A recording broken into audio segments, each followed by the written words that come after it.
तो hello everyone, कैसे हैं आप सभी।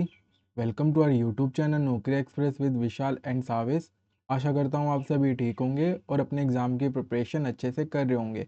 तो गाइज, जैसे कि मैंने आप सभी से वादा किया था, आपके लिए एक स्पेशल सीरीज स्टार्ट होगी जो कि आपके अपकमिंग एग्ज़ाम्स जितने भी आपके डीएसएसबी से हैं, चाहे आपका डीएसएसबी दास ग्रेड 2 का हो, एमटीएस का हो, आईटी असिस्टेंट ग्रेड ए का हो, या फिर अदर्स एग्ज़ाम जो कि आपका जितनी भी जीके के क्वेश्चंस होते हैं उसके लिए काफ़ी इंपॉर्टेंट रहेगा। ये आपका जो संकल्प सीरीज है, इसको मैंने आपके लिए लॉन्च किया है, जिसमें आपका जितनी भी पीवाईक्यूज हैं, जितने भी पीवाईक्यूज आपको देखने को मिला है अभी तक डीएसएसबी के अंदर, वो सारे आपको इस चैनल पर पूरे अच्छी तरह से दिखेंगे गाइस। और ये गाइस, ये सिर्फ पीवाईक्यूज नहीं रहेंगे, ये आपका एक तरह से रिवीजन सीरीज भी रहेगा। जिसके अंदर मैं आपको सिर्फ क्वेश्चन तक ही नहीं लिमिटेड रखने वाला, मैं आपको उससे रिलेटेड जितने भी आपके फैक्ट्स इंपॉर्टेंट चीज़ें बनती हैं, वो सारी चीज़ें मैं आपको वहाँ पर देता भी रहूँगा। ठीक है, तो गाइस, ये जितनी भी लंबी वीडियो हो इसको कंप्लीट देखना, और इसके जो भी मैं आपको बताऊँ इसके क्लास नोट्स वगैरह आप बनाते रहना, ताकि आपको कुछ और पढ़ने की ज़रूरत ना पड़े। गाइस, बिलीव मी, अगर आपने इसको फॉलो कर लिया तो आपको कहीं और जाने की ज़रूरत भी नहीं पड़ेगी। तो गाइस, इनको इस वाली सीरीज को कौन कौन बच्चा देख सकता है? गाइस, इसको कोई भी बच्चा देख सकता है, खासकर अगर जिन बच्चों ने अगर पहले भी कुछ थोड़ा थोड़ा पढ़ा हुआ है, जिनके जो कंसेप्ट हैं वो थोड़े बहुत क्लियर हैं, उनको तो ये चीज़ जरूर मतलब ये जो सीरीज है जरूर से जरूर फॉलो करना चाहिए। बट जो न्यू बच्चे हैं वो क्या करें? न्यू बच्चे जितने भी न्यू है ना, उसको ध्यान से देखना, और इस वीडियो को देखने के बाद, इन वीडियो को देखने के बाद अगर आपके पास कोई क्लास नोट्स या फिर कोई बुक है जीके की, वहाँ पे सीधा जाके वहाँ से रिवाइज भी करोगे ना, और भी आपके लिए बेनिफिट कर जाएगा। अगर आप चाहते हो with in a one year आप किसी ना किसी जगह पर सिलेक्टेड होना चाहते हैं, तो ये चीज़ आपको रेगुलर बेसिस पे करनी होगी। ठीक है, तो डिटेल से ये चीज़ें मेरी वीडियोस में रहेगी, तो उस पर आप ध्यान से देखना। ठीक है, तो चलो हम ज़्यादा विदाउट किसी देरी के हम अपने लेक्चर को स्टार्ट करते हैं। और हाँ, अगर गाइस साउंड में अगर कोई भी प्रॉब्लम आता है तो आप कमेंट बॉक्स में मुझसे बोल सकते हो कि सर जो माइक है उसको चेंज कर लीजिए, साउंड जो है थोड़ा कम आ रहा है, लो आ रहा है, या फिर हिसिंग साउंड आ रहा है, तो ये चीज़ भी आप मुझे बता सकते हो। ठीक है, तो वीडियो को हम स्टार्ट करने से पहले चैनल को सब्सक्राइब कर लो और अपने दोस्तों के साथ भी इसको शेयर करो और हमें मोटिवेट करो, ताकि हम इसको रेगुलर बेसिस पर आपको ये वीडियोस प्रोवाइड कर सकें। ठीक है, और ये एंड तक देखना, फिर आप कमेंट कर देना कि आपको ये वीडियो कैसी लग रही है। ठीक है, अभी मत करना, अभी पूरी वीडियोस पहले देख लो, फिर डिसाइड करना। ठीक है, तो चलो हम अपने लेक्चर को हम स्टार्ट करते हैं। तो स्क्रीन पे आपके क्वेश्चन दिख रहा होगा, उसको ध्यान से पढ़ो। What was the main method adopted by early Congress leader 1885 से 905 के बीच में to press their demand before the British government? So guys, ये क्वेश्चन जो है आपका इंग्लिश रहेगा, बट जो मैं एक्सप्लेनेशन दूंगा, आप जो भी एक्सप्लेनेशन दूंगा वो बाइलिंगुअल दूंगा, और आपको डिटेल में क्वेश्चन क्या कहना चाह रहा है वो भी मैं अच्छे से समझाऊंगा। ठीक है, इसके लिए आप बेफिक्र रहना। अगर आपको कोई डाउट आता है कि बाइलिंगुअल क्वेश्चन भी लेके आओ, तो आप कमेंट करके मुझे बता सकते हो कि जो क्वेश्चन है वो बाइलिंगुअल रहे। ठीक है, तो ये चीज़ मैं आप पे छोड़ता हूँ, बाकी आप क्वेश्चन से अच्छा जितने भी कंटेंट है उस पर ध्यान दोगे तो ज़्यादा ही आपके लिए बेनिफिट रहेगा। ठीक है, क्योंकि मुझे एक वीडियो से काफ़ी आपको क्वेश्चन क्लियर करने हैं। तो हमसे क्वेश्चन क्या कह रहा है?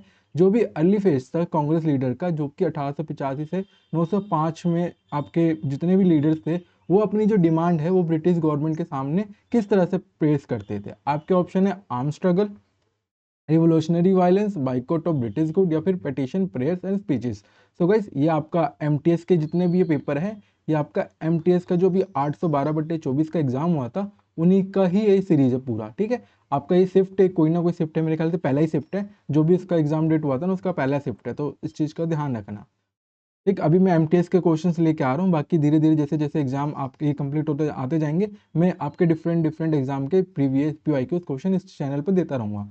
ठीक है, तो यहाँ पर कांग्रेस लीडर की बात कर रहा है। सबसे पहले तो ये बताओ, जो इंडियन नेशनल कांग्रेस है, आईएनसी जिसको बोलते हैं, उसकी स्थापना कब हुई थी? तो गैस, आप सभी को पता होगा, नहीं पता है तो देख लो। इसकी स्थापना 1885 में हुई थी, ये चीज़ आपको पता है। और इसकी स्थापना किसके द्वारा की गई थी? तो आप क्या बताओगे? एक्टोवियम ओएयो ह्यूम के द्वारा इसकी स्थापना की गई थी। ठीक, और इसकी जो पहली अध्यक्षता है, प्रिसाइडेड किसके द्वारा इसकी अध्यक्षता की गई थी? तो आप क्या बताओगे? डब्ल्यू सी बनर्जी के द्वारा इसकी स्थापना, मतलब इसकी प्रेसिडेंसी की गई थी, बनर्जी के द्वारा इसकी प्रेसिडेंसी करी गई थी। कहाँ पे की गई थी? बॉम्बे के अंदर। ये चीज़ आपको, ये स्टैटिक पार्ट हो गया, ये चीज़ आपको पता है। बट आपको ये चीज़ पता नहीं होगी, जो इंडियन नेशनल कांग्रेस है इसको 2 फेजों में डिवाइड किया गया है। अब ये कौन से 2 फेजेस हैं, इसको आप ध्यान से देखना है आपको। जो आईएनसी है इसको 2 फेजों में डिवाइड कर रखा है। पहला फेज है आपका मॉडरेट फेज, मॉडरेट फेज। दूसरा है आपका एक्सट्रीमिस्ट फेज, जिसको हिंदी में क्या बोलते हैं, उदारवादी युग, उदारवादी युग। और दूसरा हम क्या बोलते हैं, दूसरे फेज को हम एक्सट्रीमिस्ट फेज, जिसको हम उग्रवादी युग भी बोलते हैं, उग्रवादी युग भी बोलते हैं।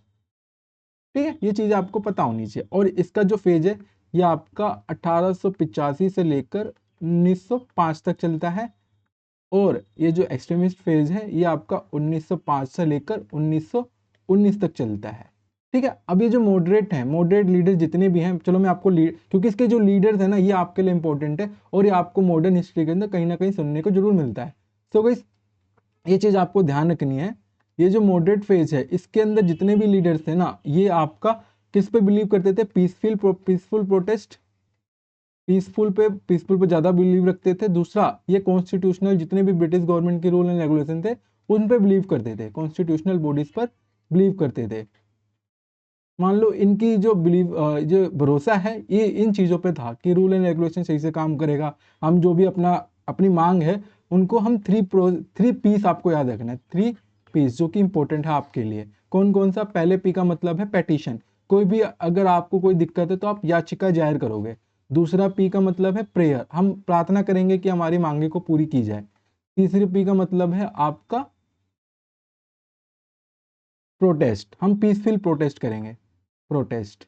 जो अभी आप सीजीपी वगैरह भी देख रहे होगे, इन्हीं 3 पी से अपना बातें मांग की जा रही है। अब एक्सट्रीमिस्ट फेज जो अभी भारत के अंदर आज़ादी के बाद शायद ही अभी देखने को मिल रहा है, जिस तरह से आप हिंदू मुस्लिम देख रहे हो।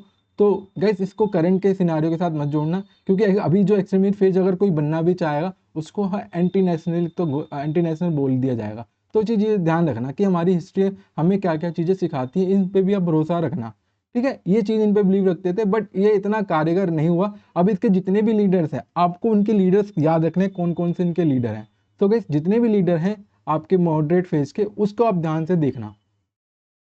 तो इसके जो लीडर हैं, पहला आपको नाम याद रखना है दादा भाई नौरोजी, दादा भाई नौरोजी, जिसे हम great old man of India भी बोलते हैं, जिन्होंने ड्रेन थ्योरी भी दी थी। दूसरा आपको नाम याद रखना है कौन सा, सुरेंद्र नाथ बनर्जी।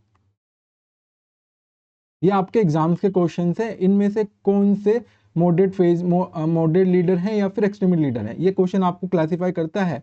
तीसरा आपको नाम याद रखना है गोपाल कृष्ण गोखले, गोपाल कृष्ण गोखले जी। अब आपको पता ही होगा ये जो गोपाल कृष्ण गोखले हैं ये पॉलिटिकल गुरु हैं किनके, गांधी जी के, जिन्होंने सर्वेंट ऑफ सोसाइटी नामक एक बुक भी लिखी है। चौथा आपको नाम याद रखना है फिरोज शाह मेहता, फिरोज शाह मेहता, जिसे हम लायन ऑफ बॉम्बे भी बोलते हैं। ये भी इंपॉर्टेंट है, एग्जाम में आया हुआ है इनका नाम, और काफ़ी ये अच्छे मतलब इनसे क्वेश्चन बनते हैं। पांचों आपको नाम याद रखना है एमजी रानाडे। ठीक है, ये पांचों नाम आपको याद रखने, और भी लीडर्स हैं बट अधिकतर मेनली जो आपके एग्जाम क्वेश्चन बनते हैं ना इन्हीं पांचों नाम से बनते हैं। ठीक, अब आप समझ गए ये किस पे बिलीव करते थे, पीसफुल प्रोटेस्ट, पेटिशन, प्रेयर, इन पे बिलीव करते थे। बट जो हमारे एक्सट्रीमिस्ट जो उग्रवादी युग के नेता थे वो स्वराज पे बिलीव करते थे, believe in Swaraj, believe in Swaraj, जिसको क्या बोलते हैं, सेल्फ गवर्नमेंट पे बिलीव करते थे, सेल्फ गवर्नमेंट। अब आपको इसके 3 नाम याद रखना है जो कि आपके लिए मेनली यही आपको देखने को मिलेगा, लाल बाल पाल। और एक और नाम याद रख लो, 1 2 तीसरा, और चौथा नाम कौन है, अरविंदो घोष, अरविंदो घोष। ठीक, ये जो लाल है आपको पता है लाला लाजपत राय, लाला लाजपत राय, जिसे लायन ऑफ पंजाब बोला जाता है, बाल गंगाधर तिलक, बाल गंगाधर बाल गंगाधर तिलक। और ये कौन है, बिपिन चंद्र पॉल, बिपिन चंद्र पॉल। ये गाइस काफी उग्रवादी थे, इन्होंने जितने भी बाइकआउट वगैरह की मूवमेंट है इन्हीं के द्वारा ही चलाई गई थी, ठीक है, बिपिन चंद्र पॉल। आप सभी को पता है बाल गंगाधर जी की एक फेवरेट स्लोगन है, कौन सा, एक आपको एग्जाम में भी पूछा गया है, कौन सा, swaraj is my birth place, birth right and I shall have it, ये आपने सुना भी होगा। तो इतना इस क्वेश्चन के लिए बहुत है, आगे जितने भी क्वेश्चन आएंगे मैं और आपको डिटेल में चीजें समझाता भी रहूंगा, ठीक है। तो चलो अब चलते हैं नेक्स्ट क्वेश्चन पर। क्वेश्चन का कह रहा है, in which year was security and exchange board of India officially formed in India. आपके ऑप्शन है 1951, 1992, 1947, 1950। सो गाइस सबसे पहले तो ये समझो कि सेबी की फुल फॉर्म क्या है, ये डायरेक्ट आपके एग्जाम में आता है कि सेबी की फुल फॉर्म क्या है और इसकी स्थापना कब की गई थी। तो गाइस इसका जो स्थापना है, इसको स्टेबलाइज कब किया गया था, तो आप क्या बताओगे, इसकी स्थापना 12 अप्रैल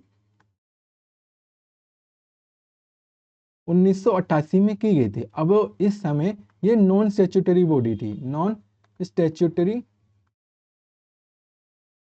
बॉडी थी। अब इसका मतलब क्या है, स्टैट्यूटरी बॉडी और नॉन स्टैट्यूटरी बॉडी का मतलब क्या है, ये अभी कॉन्स्टिट्यूशन में इसका कहीं भी जिक्र नहीं है, ना ही इसमें कोई एक्ट से, मतलब आपको पता है कोई भी बॉडी, अगर कोई गवर्नमेंट बॉडी होती है वो अगर आपको कॉन्स्टिट्यूशन के अंदर दर्ज हो तो वो किसी न किसी एक्ट के थ्रू बनी होगी और नॉन स्टैट्यूटरी नहीं बनी होगी। तो एट दैट टाइम जब ये सिक्योरिटी एक्सचेंज बोर्ड ऑफ बना था, ये 12 अप्रैल 1988 के अंदर, ये उस समय नॉन स्टैट्यूटरी बॉडी थी। फिर बाद में एक एक्ट आया जिसका नाम है आपका सेबी एक्ट, कौन सा, 1992 का, 1992 का एक एक्ट था जिसको एक्चुअल डेट आपको याद रखनी है 30 जनवरी 1992 में इसको स्टैट्यूटरी दर्जा, स्टैट्यूटरी बॉडी का दर्जा दिया गया, ठीक है। ये चीज़ें आपको ध्यान रखनी है, स्टैट्यूटरी बॉडी का दर्जा इसको मिल गया, जिसका हेडक्वार्टर कहाँ पर बनाया गया, इसका हेडक्वार्टर आपका मुंबई के अंदर इसको बनाया गया, ठीक है। अब आप पूछोगे सर ये जो सेबी है ये आखिर है क्या। तो गाइस आप सभी को पता है कि जितने भी स्टॉक एक्सचेंज होते हैं, जितने भी मार्केट रेगुलेटर्स होते हैं, जितने भी आपने इन्वेस्टर सुना होगा, इन्वेस्टर का नाम सुना होगा या फिर इनसाइडर ट्रेडिंग का नाम सुना होगा, इन सब के ऊपर जितने भी कानून वगैरह है, रूल एंड रेगुलेशन बनाने का जो कार्य है वो सेबी के द्वारा किया जाता है। ये आपके स्टेटमेंट वाले क्वेश्चन है, इस चीज को आपको ध्यान रखना है। पहला आपको ध्यान रखना है ये क्या करते हैं, प्रिवेंट इन्वेस्टर, जितने भी इन्वेस्टर्स हैं उनको प्रोटेक्ट करके रखते हैं, प्रोटेक्ट इन्वेस्टर्स। दूसरा आपको नाम याद रखना है रेगुलेट एक्सचेंज, रेगुलेट का मतलब होता है rule and regulation banana, stock exchange. मैं आपको थोड़ा लेवल अप करके चीजें बता रहा हूँ, ठीक है। ये चीजें आपके, अगर अब देखना, अगर आपने अभी एएस का पेपर दिया है उसके अंदर ना ऐसे स्टेटमेंट वाले क्वेश्चंस हैं जिसमें अगर आपको चीजें पता होगी तभी आप इसको बता भी पाओगे, और यही स्टेटमेंट में आते हैं। तो तीसरा आपको नाम याद, तीसरी चीजें याद रखनी है, प्रिवेंट इनसाइडर ट्रेडिंग, प्रिवेंट रोकना, रोकना जितनी भी इनसाइडर ट्रेडिंग होती है। अभी मैं बताता हूँ ये चीजें हैं क्या, इनसाइडर ट्रेडिंग। चौथा इसका नाम याद, चौथा चीजें याद रखनी, प्रिवेंट जितने भी अनफेयर ट्रेड प्रैक्टिस होती है, अनफेयर ट्रेड प्रैक्टिसेस, इसको रोकना। आपने ट्रंप का नाम सुना होगा, डोनाल्ड ट्रंप का। तो गाइस अगर ये डोनाल्ड ट्रंप अगर कोई स्टेटमेंट देता है, मान लो पेट्रोलियम से कोई स्टेटमेंट दिया, आप सभी को पता है पेट्रोलियम से रिलेटेड हर एक कंट्री में डिफरेंट डिफरेंट तरह के कंपनीज हैं, ठीक है। तो गाइस ये क्या करती है, जितनी भी कंपनियां होती हैं ना वो अपने स्टॉक को जाहिर करती हैं ताकि लोग उस पर इन्वेस्ट कर सकें, उसके जितने भी स्टॉक्स हैं उसको खरीद सकें। तो गाइस जितनी भी कंपनीज हैं, अगर मान लो कोई बयान दिया डोनाल्ड ट्रंप ने, क्योंकि विश्व की सबसे बड़ी अर्थव्यवस्था यूएसए की है, उसी से ये जो स्टॉक है, मतलब जितने भी स्टॉक हैं वहीं से डिपेंड भी करते हैं। तो जैसे इसने कोई चीज़ें बोली, तो गई जैसे ही बोले ना, जितनी भी कंपनीज हैं फटाक से उन जितने भी पेट्रोलियम से रिलेटेड चीज़ें हैं तो उनको खरीदना स्टार्ट कर देती है, खरीदना स्टार्ट कर देती है प्लस बेचना स्टार्ट कर देती है। तो जैसे ही इसने पॉलिटिकल स्टेटमेंट दी, उसी पे ये कंपनीज पे इसका सीधा इम्पैक्ट पड़ता है, जिससे चीज़ें महंगी प्लस सस्ती हो सकती है। तो गई इस तरह के जितने भी अनफेयर ट्रेड प्रैक्टिसेस हैं, इसी को रोकने के लिए हमारे इंडिया के अंदर, खासकर इंडिया के अंदर सिक्योरिटी एक्सचेंज बोर्ड ऑफ को बनाया गया है, ताकि जितने भी इन्वेस्टर्स हैं उनको प्रोटेक्ट किया जा सकते, और जितने भी स्टॉक एक्सचेंज है, स्टॉक एक्सचेंज लेना देना आदान प्रदान करना, उस पर कानूनी व्यवस्था बनाए रखना। और जितने भी इनसाइडर ट्रेडिंग है, इनसाइडर ट्रेडिंग का मतलब आपने जितने भी 1992 का देखा होगा, उसके अंदर लोग आपस में इनसाइडर ट्रेडिंग भी करते हैं, उसको भी रोकने की चीज़ें इसी पे ही डिपेंड करती हैं। तो ये चीज़ें आप सबको ध्यान रखनी है, ठीक है। ये काफ़ी मैंने ईजी वे में बताया है, और भी इससे रिलेटेड आपके क्वेश्चन देखने को मिलेगा तो मैं आपको बताता रहूँगा, ठीक है। तो चलो अब नेक्स्ट क्वेश्चन में बढ़ते हैं। तो गाइस अब हमसे पूछना क्या चाह रहा है, what was the immediate cause of revolt 1857। तो गाइस आप सभी को पता है डीएसएसबी का favourite, one of the favourite question में से है कौन सा, ये जो 1857 का जो क्रांति है वो आखिर, उससे रिलेटेड आपके किसी न हर एक एग्जाम में, हर एक एग्जाम में आपको यहाँ से एक क्वेश्चन देखने को मिलेगा। तो ये चीज़ आपको ध्यान रखनी है। तो जैसे जैसे जैसे क्वेश्चन आएगा, मैं डिटेल में चीज़ें नहीं बता रहा, इसके लिए काश क्वेश्चन हर एक शिफ्ट में आपको देखने को मिलेगा, पर आपको हर एक वीडियोस के अंदर हर एक जो क्वेश्चन ये देखोगे उसमें कुछ चीज़ें नहीं पता करना होगा। तो गाइस इस वाले क्वेश्चन के लिए मैं कुछ चीज़ें बताता हूँ तो आप उसको समझो। तो इसमें पूछना क्या रहा है, immediate cause animal fat cartridges given to the Indian soldier, high land revenue taxes, the annexation of Awadh, या फिर डिनायल और promotion to the Indian soldier. So guys देखा जाए तो ना एनेक्सेशन ऑफ अवध ये भी ठीक है, बट इसका आंसर तो आपको दिख ही गया, इमीडिएट कोज। हमसे इमीडिएट कोज पूछ रहा है, ये एक पॉलिटिकल कोज है, ये एक पॉलिटिकल कॉज है, और ये वाला denial of promotion of Indian soldier ये आपका एक तरह से मिलिट्री कोज है। तो गैस ये भी ठीक है, हाई लैंड रिवेन्यू टैक्सेस ये एक मॉडरेट कोज है, ठीक है, बट हमसे इमीडिएट कोज पूछा है। तो गैस आपको एक डेट याद रखनी है,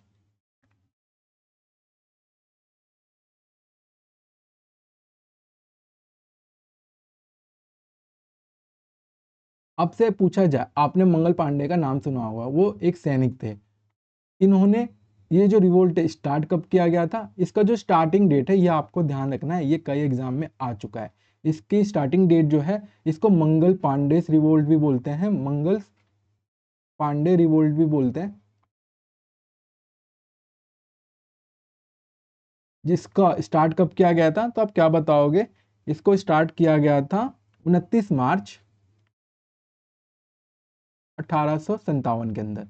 ये चीजें आपको ध्यान रखनी है। अब इसमें क्या था कि गाइस जितने भी ये सैनिक थे उनको एक राइफल दी गई थी। एक राइफल आपको ध्यान रखना है, एक राइफल थी, बंदूक थी, जो कि जिसका नाम क्या है, आपको इसका नाम भी याद रखना है, इनफील्ड इनफील्ड P53 राइफल। इसका इस्तेमाल करने से पहले, इनकी जितनी भी गोलियां हैं उसका इस्तेमाल करने से पहले इसको अपने दांतों से काट कर इसका यूज किया जाता था। पर जो इसका जो चलाने का प्रोसेस है उसमें दांतों का इस्तेमाल किया जाता था। और गाइस जितने भी इन्फेंट्री थी, जितने भी मिलिट्री वगैरह थे, सैनिक थे, उनको उसके अंदर हिंदू भी थे और मुस्लिम भी थे, ठीक है।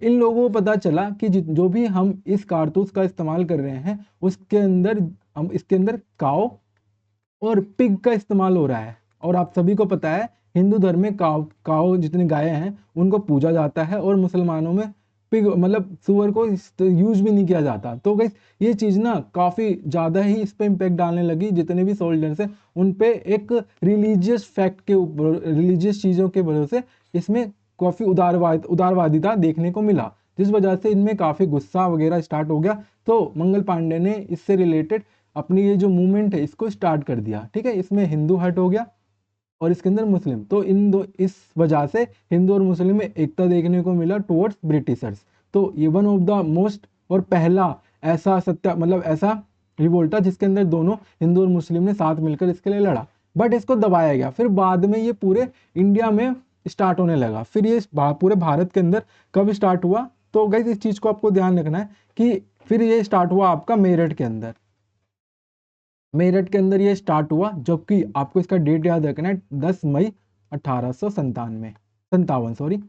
तो ये डेट आपको याद रखनी है, 29 मार्च 1857 और 10 मई 1857। इस समय जैसे ही इन्होंने मंगल पांडे ने ये रिवोल्ट को स्टार्ट किया तो इसको दबा दिया गया, इनकी हत्या इनका मर्डर कर दिया गया, हत्या नहीं मर्डर ही कर दिया गया, जिस वजह से जितने भी सैनिक हैं उनमें खौफ रहे, तो इस चीज को दबा दिया गया। पर पूरे भारत के अंदर पहले स्टार्टिंग आपका मेरठ से हुआ, वो 10 मई 1857 के अंदर, जिसके अंदर आप जितने भी स्टेट्स हैं उनके लीडर्स याद रखने हैं, आपके एग्जाम में डायरेक्ट यहाँ से क्वेश्चन बनता है। तो गाइस अब आपको चीजें याद रखनी है कि जितने ये लीडर्स हैं, आपको पहले याद रखना है बैराकपुर। बैराकपुर से आपको पता है पहले मंगल पांडे ने लड़ा, फिर झांसी से रानी लक्ष्मीबाई जी ने लड़ा, दिल्ली से बहादुर शाह जफर ने, कानपुर से नाना साहेब ने, और सेंट्रल इंडिया से तात्या टोपे, और लखनऊ जो कि अवध है ये आपका बेगम हजरत महल ने, और बिहार से कुंवर सिंह। ये जितने भी नाम है ये आपके डायरेक्ट वन लाइनर क्वेश्चन है, ये चीजें आपको ध्यान रखनी है, ठीक है। और भी चीजें आएंगी मैं आपको डिटेल में बताता भी रहूंगा, ठीक। चलो नेक्स्ट क्वेश्चन में बढ़ते हैं। Which of the following method is use to measure the national income in India. तो गाइस अभी आपसे पूछ रहा है नेशनल इनकम के बारे में। नेशनल इनकम को किस तरह से मेजर किया जाता है या फिर कैलकुलेट किया जाता है। तो a combination of all three method, only income method use, only expenditure method use, only product method use. तो गाइस आप सभी का नेशनल इनकम सुनते ही आपको लगा डर, क्योंकि यह है इकोनॉमिक्स का क्वेश्चन। तो गाइस अब आप कहोगे इसको छोड़ दो, तो गाइस मैं कहूंगा नहीं, इसको नहीं छोड़ना है। तो फिर क्या करूं मैं सर, मुझे तो आता ही नहीं है। तो गाइस क्या करोगे, नेशनल इनकम जो राष्ट्रीय आय है वो आखिर होता क्या है पहले तो ये समझो, और इसको कैलकुलेट किसके द्वारा किया जाता है वो देखो। तो गाइस सबसे पहले तो ये समझो कि नेशनल इनकम होता क्या है। तो गाइस आप क्या बताओगे, ये जो नेशनल इनकम है ये टोटल वैल्यू है, total value of, total value of all final, all final goods and services, goods and services produce, goods and services produced in a country, किसी भी कंट्री के अंदर, in a country within a one financial year, within one financial year, एक साल, एक financial year के अंदर, financial year. अब मैं क्या कहना चाह रहा हूँ, मान लो ये आपकी कंट्री है और इसके अंदर जितने भी प्रोडक्ट या फिर सर्विसेज हैं, गुड एंड सर्विस है, उनका जो फाइनल रूप है यही आपका नेशनल इनकम में इंक्लूड किया जाता है। अब इसमें जो इसको कैलकुलेट किसके द्वारा किया जाता है, इसका आप ध्यान रखना, इसको कैलकुलेट किया जाता है एनएसओ के द्वारा, एनएसओ नेशनल स्टैटिस्टिकल ऑफिस के द्वारा इसे रेगुलेट किया जाता है। यह किसके अंडर आता है, अंडर कौन से मिनिस्ट्री के अंदर आता है, MOSPI के अंदर आता है। अब ये क्या है, चलो इसको भी मैं लिखवा देता हूँ क्योंकि क्वेश्चन डायरेक्ट आते हैं। तो इसका क्या फुल फॉर्म क्या है, मिनिस्ट्री ऑफ स्टैटिस्टिकल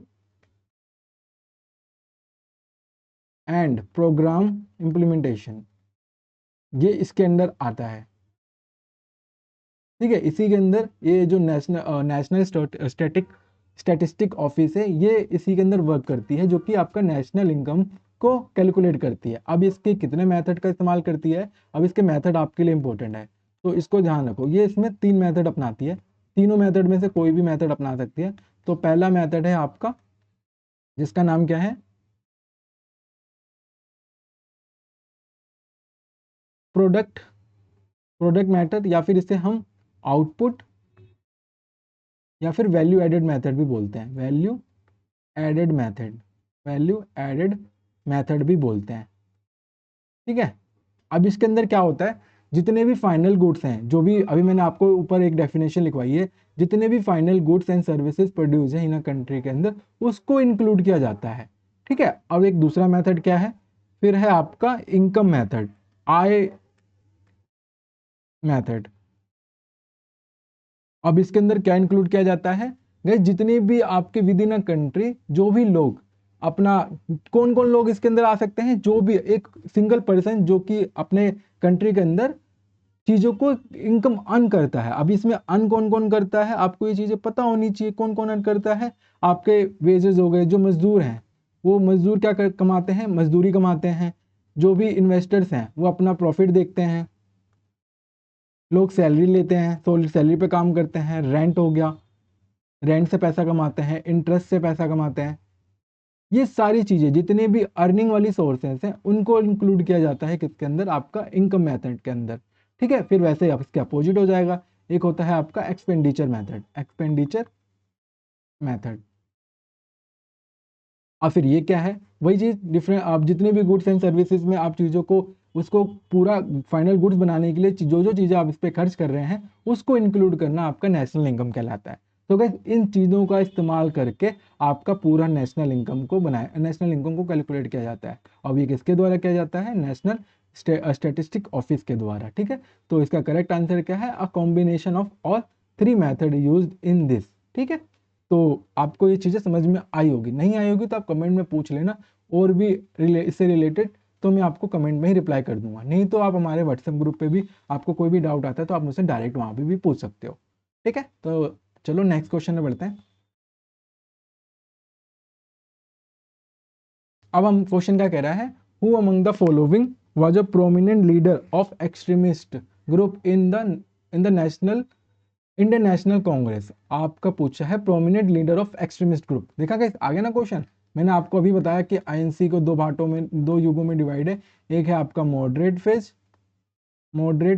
और एक है आपका एक्सट्रीमिस्ट फेज। एक्सट्रीमिस्ट फेज जो ये आपका स्टार्ट होता है आपका 1885 से लेकर 1905, और ये स्टार्ट होता है आपका 1905 से लेकर 1919 तक, ठीक है। इसमें आपको मैंने 4 नाम याद कराए थे, लाल, बाल, पाल। लाला लाजपत राय, बाल गंगाधर तिलक और बिपिन चंद्र पाल, और एक नाम और याद बताया था मैंने, अरविंदो घोष, ठीक है। अब हमसे पूछा इनमें से कौन सा नहीं है। डब्ल्यू सी बनर्जी ये फर्स्ट प्रेसिडेंट थे आईएनसी के, फर्स्ट प्रेसिडेंट ऑफ आईएनसी, ठीक है। तो ये तो आपके मॉडरेट फेज के हैं, तो ये तो हो नहीं सकते थे, तो आप इसको नेग्लेक्ट कर दो। गोपाल कृष्ण गोखले ये एक पॉलिटिकल लीडर, पॉलिटिकल गुरु थे किसके, एम महात्मा गांधी के। इनकी एक फेमस बुक है जिसका नाम आपको याद रखना है, servant of society, servant of society, ठीक। फिर एक आपका नाम है लाला लाजपत राय। आप सभी को पता है लाला लाजपत राय एक एक्सट्रीमिस्ट ग्रुप के लीडर भी थे, तो ये आपका करेक्ट आंसर है, जिन्हें हम लायन ऑफ पंजाब भी बोलते हैं, केसरी हिंद भी बोलते हैं इन्हें, लायन ऑफ पंजाब, सॉरी हाँ लायन ऑफ पंजाब। और इनकी हत्या की गई थी जब ये प्रोटेस्ट कर रहे थे किसके अगेंस्ट, साइमन कमीशन के अगेंस्ट, साइमन कमीशन के अगेंस्ट। कब, 1928 के अंदर। इन्हें सर पे एक लाठी लगा था जिसमें ये घायल हो गए थे, फिर कुछ दिनों बाद इनकी मृत्यु हो गई, ठीक है। फिर आता है आपका लास्ट दादा भाई नौरोजी। आप सभी को पता है इन्हें great old man of India भी बोलते हैं, ओल्ड मैन ऑफ इंडिया भी बोलते हैं। इन्होंने एक बुक दी थी, बुक लिखी थी, क्या था इस बुक का नाम, ग्रेन थ्योरी, जैन थ्योरी इनके द्वारा दी गई थी। इस यही आपका पॉवर्टी कैलकुलेशन में यूज हुआ था। और आपको ये पता होना चाहिए ये एक पहले इंडियन थे जो कि इलेक्ट किए गए थे किसके अंदर, British common House of Commons के अंदर। कब, इसे इन्हें पहले इंडियन थे, first Indian to be elected, first Indian to be elected. अब ये कहाँ इलेक्ट हुए थे, ब्रिटिश हाउस ऑफ कॉमन्स के अंदर, British house of Commons, house of Commons के अंदर। कब किए गए थे इनको इलेक्ट, तो आपको डेट याद रखनी है 1892 में, ठीक है। और इनकी मृत्यु जो है ये कब हुई थी। तो गैस आप सभी को इसके इनसे कुछ इंपॉर्टेंट फैक्ट भी बनते हैं। इनका एक बर्थ पूछ लिया जाता है, इनका जन्म कब हुआ था और इनकी मृत्यु कब हुई थी, इनकी डेथ कब हुई थी। तो गैस इनकी जो जन्म है 4 सितंबर 1825 में इनका जन्म हुआ था, और इनकी मृत्यु 30 जून 1917 में हुआ था। गैस ये चीज़ें ध्यान रखनी है, ये काफ़ी एज्ड भी थे प्लस और काफ़ी समझदार, और भारत के प्रति इनका नाम आप काफ़ी लेट सुना होगा क्योंकि इनकी मृत्यु अर्ली फेज में हो गई थी, बट इन्होंने भी हमारे देश की आज़ादी के लिए काफ़ी वर्क भी किया है, तो इनका भी नाम आपको अच्छे से याद रखना है, ठीक है। तो चलो हम नेक्स्ट क्वेश्चन में बढ़ते हैं। तो क्वेश्चन क्या कह रहा है, what is the term for unemployment that occurs when people are employed less than their potential. So guys यहाँ पर सिंपल क्वेश्चन पूछा गया है, अनएम्प्लॉयमेंट, अनएम्प्लॉयमेंट। सबसे पहले आपके माइंड में ये क्वेश्चन जरूर घूमना चाहिए, आखिर ये अनएम्प्लॉयमेंट जिसे हम बेरोजगारी बोलते हैं, आखिर हम बोलेंगे किसको। क्या आप बेरोजगार हैं, अगर आप मानो आप स्टूडेंट हो तो क्या आप बेरोजगार हो, पहले तो ये क्वेश्चन पूछो। तो क्या कहोगे सारे मन में, आपके मन में तो सिंपल आंसर आएगा, हाँ सर जी मैं तो बेरोजगार हूँ, मेरे को तो काम वगैरह की नीड है इसलिए तो मैं गवर्नमेंट जॉब की प्रिपरेशन कर रहा हूँ। तो गाइस अभी आप बेरोजगार नहीं हो, ये चीज आप मान के चलो, क्योंकि अनएम्प्लॉयमेंट की जो डेफिनेशन हमें क्या कहती है, ऐसा व्यक्ति जो जो काम को करना चाहता है, काम को करना चाहता है पर इसे ना जॉब नहीं मिल रहा है, जिसे जॉब नहीं मिल रहा है, ये जा रहा है जॉब ढूंढने पर इसको जॉब नहीं मिल रहा है, तब हम इसको अनएम्प्लॉयमेंट कहेंगे। क्या आपने जॉब ढूंढा, तो कहोगे नहीं हमने जॉब नहीं ढूंढा, तो आप अनएम्प्लॉयमेंट कैसे हो?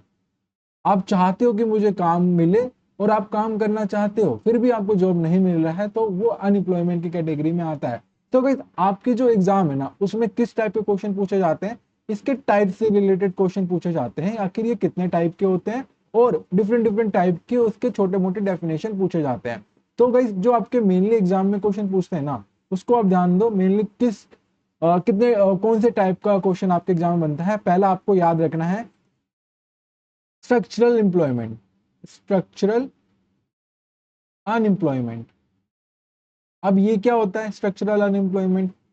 तो वही गाइस, तो गाइस ऐसे व्यक्ति, जो ऐसे पर्सन जो ना काम तो कर रहा है बट टेक्नोलॉजी चेंज की वजह से, टेक्नोलॉजी चेंजेस की वजह से उसको ये जॉब से निकाला जाएगा। अब ये मैं क्या कह रहा हूं, जैसे आप चलाते हो एक्सेल, अभी काफी जो हमारे जनरेशन है वो एक्सेल पे वर्क कर रही है, आपको पता है, और जितने भी जॉब्स वगैरह निकलती है एक्सेल से रिलेटेड अधिकतर बच्चे उसी के अंदर अप्लाई करते हैं। तो गाइस अब एक्सेल का इस्तेमाल तो होता है, बट अब इसके अंदर कुछ कुछ चेंज, टेक्नोलॉजी के अंदर चेंज आने की वजह से, मान लो चैट जीपीटी वगैरह, चैट जीपीटी आ गया, आपका जेमिनाई आ गया, इनकी वजह से ना इन पे प्रभाव सीधा डायरेक्ट इम्पैक्ट पड़ रहा है। तो गाइस इनको चीजें नई सीखनी पड़ेगी, नई टेक्नोलॉजी सीखनी पड़ेगी, जिस वजह से इनको जॉब से या तो निकाला भी जा सकता है या फिर इन्हें चेंजेस करना पड़ेगा। ठीक है, तो टेक्नोलॉजी चेंजेस आपको याद रखना है, इंडस्ट्रीज चेंजेस देखना होगा कि पहले आप देखोगे, मान लो अभी एग्रीकल्चर में इतना इंडस्ट्रीज अच्छी नहीं है, कभी बाद में आगे चल के अगर फार्मर्स वगैरह के लिए जो एग्रीकल्चर सेक्टर है उसमें कुछ चीजें ऐड हो जाए, तो इंडस्ट्रीज के अंदर भी ना काफी ज्यादा आपको स्ट्रक्चरल अनएम्प्लॉयमेंट देखने को मिल सकता है। ठीक है, तो ये चीजें आपको ध्यान रखनी है। दूसरा आपको याद रखना है, दूसरा आपको याद रखना है फ्रिक्शनल अनएम्प्लॉयमेंट, जिसे हम घर्षणात्मक बेरोजगारी भी बोलते हैं, फ्रिक्शनल अनएम्प्लॉयमेंट। अब ये क्या है? अन अनएम्प्लॉयमेंट। अब ये चीज क्या है? तो ये भी आपको समझ में आना चाहिए कि जो फ्रिक्शनल एम्प्लॉयमेंट है ये जॉब को चेंज करते वक्त ही होती है, और इसे हम टेम्पररी अनएम्प्लॉयमेंट भी बोलते हैं, टेम्पररी अनएम्प्लॉयमेंट भी बोलते हैं। अब ये क्या है? ये पीरियड होता है, ये पीरियड होता है किसके बीच में? अगर आप जॉब को चेंज कर रहे हो, जॉब को चेंज कर रहे हो, मान लो अभी आप फ्रेशर हो, ठीक है, फ्रेशर हो, आपकी सैलरी 20K के आसपास है। जब आप एक्सपीरियंस्ड हो जाओ और कुछ कुछ चीजें आप में एडिशन हो जाए, मान लो आपने कुछ अच्छी चीजें सीख ली, तो आप क्या करोगे? आप 20,000 की नौकरी में काम करोगे, तो गाइस आप न्यू जॉब की ओर ढूंढोगे, न्यू जॉब ढूंढोगे, जिसमें आप इसको मतलब इससे यहाँ पर इस्तीफा भी दे सकते हो या फिर यहाँ पर रुक सकते हो। तो यहाँ पर एक टाइम पीरियड बनेगा, टाइम जोन बनेगा, जिसमें आप न्यू जॉब को ढूंढोगे। तो इसी चीज को करने के लिए आपको इसमें अब क्या कहा जाएगा? आपको यहाँ पर फिक्शनल अनएम्प्लॉयमेंट आप लोगों को कहा जाएगा। ठीक है, ये सिंपल लैंग्वेज में मैंने आपको समझाया है, तो आप ध्यान रखना, जो मैं चीज कह रहा हूँ उस पर ध्यान दो। ये आपको स्टेटमेंट पे क्वेश्चन दिखेगा, टाइम पीरियड ध्यान रखना, ऐसे ऑप्शन में आपको दिखेगा। फिर आपको याद रखना है कौन सा? तीसरा आपको याद रखना है कौन सा? Seasonal unemployment, seasonal unemployment. अब ये क्या मैंने बोला? अब यहाँ पर सीजन पे डिपेंड करता है। मान लो आपने कर रही है एग्रीकल्चर, आप कर रहे हो खेती, ठीक है, खेती में क्या सीन होता है? आप 1 महीना 2 महीना तो काम कर सकते हो, फिर दोबारा काम करने के लिए आपको उसी मंथ का इंतजार करना पड़ेगा।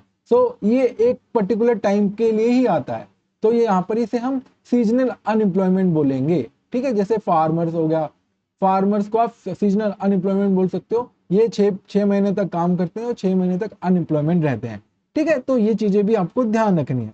फिर आता है आपका अंडर अनएम्प्लॉयमेंट, अंडर अनएम्प्लॉयमेंट। अब ये क्या है? जो आपका क्वेश्चन भी है इससे रिलेटेड है। तो इसके अंदर क्या होता है, व्यक्ति के पास काम तो है लेकिन उसकी योग्यता या फिर क्षमता का पूरा उपयोग नहीं हो रहा है। ठीक है, तो इसका मतलब क्या है? मान लो आप लोगों को आता है कोडिंग, हाई लेवल की कोडिंग आती है, C++ डाटा, ये सब चीजें आपको आती हैं, बट क्या आपसे क्या बनवाया जा रहा है? एक्सेल सीट बनवाई जा रही है, पीपीटी बनवाई जा रही है, तो क्या ये आपके लिए जॉब है? तो कहोगे नहीं, तो इस वाले पर्सन को हम अंडर एम्प्लॉयमेंट बोलेंगे। ठीक है, फिर आता है आपका एक और, जिसका नाम है आपका disguise unemployment, disguise unemployment. 1 minute, पांचवा आपको याद रखना है डिसगाइज्ड अनएम्प्लॉयमेंट। अब ये क्या है? डिसगाइज अनएम्प्लॉयमेंट, जिसे हिंदी में हम प्रच्छन्न बेरोजगारी बोलते हैं, प्रच्छन्न बेरोजगारी। अब इसका नाम आपको पता है और आपने कई जगह इसके क्वेश्चन भी सुना होगा। तो इसका मतलब क्या है?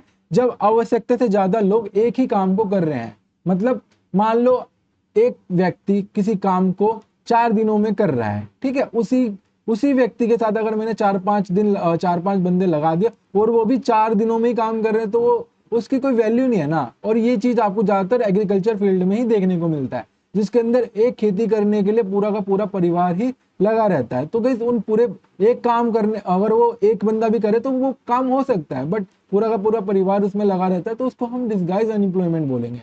ठीक है, तो ये चीजें भी आपको समझ में आनी चाहिए। ये आपके स्टेटमेंट वाले क्वेश्चन होते हैं, यह ध्यान रखना। ठीक है, फिर आता है आपका साइक्लिक साइक्लिक अनएम्प्लॉयमेंट। अनएम्प्लॉयमेंट, अब ये क्या है? ये आपको देखने को मिलता है ड्यूरिंग मंदी, ये रिसेशन के टाइम पे आपको देखने को मिलता है। ये बहुत ही रेयर देखने को मिलेगा, पर देखने को मिलता है जहां मंदी हो ना, वहां पर आप देखोगे कि ये साइक्लिक अनएम्प्लॉयमेंट है। ये बहुत ही सालों साल तक देखने को नहीं मिलता है, ये बहुत ही लेट आता है। तो ये कब देखने को मिलता है? जब डिमांड भी कम हो जाए, डिमांड कम हो और जो प्राइस है वो भी कम हो जाए। ठीक है, तो ये चीजें भी आपको ध्यान रखनी है। अब आपसे क्वेश्चन में क्या पूछना चाह रहा है उसको ध्यान दो। तो क्वेश्चन में हमें पूछा क्या है? हमसे पूछ रहा है what is the term for unemployment that occurs when a people are employed less than their potential. अभी मैंने बताया लोग काम तो कर रहे हैं बट वो अपने पोटेंशियल के अकॉर्डिंग नहीं कर रहे हैं, तो हम इसको क्या बोलेंगे? स्ट्रक्चरल अनएम्प्लॉयमेंट नहीं, फ्रिक्शनल अनएम्प्लॉयमेंट नहीं, तो क्या बोलेंगे हम उसे? Under employment. ठीक है, तो ये चीजें आपको स्टेटमेंट से ध्यान रखनी और ऐसे आपके एग्जाम में भी क्वेश्चन बनेगा। ठीक, अब बढ़ते हैं हम नेक्स्ट क्वेश्चन पे। तो क्वेश्चन को पढ़ो और समझो। At which place in 1857 did Mangal Pandey attack his British commander and was later court martialled? आपके ऑप्शन है पनिहाटी, बैराकपुर, हल्दिया या फिर मालदा। तो गाइस आपको तो आंसर दिख ही रहा है, ठीक है, बट आपके लिए ये थोड़ी है कि सीधा आंसर करना है, हमें चीजों को एलुबरेट करके बताना है। तो मैंने आपको बताया भी है, डीएसएसबी के ये फेवरेट क्वेश्चंस हैं।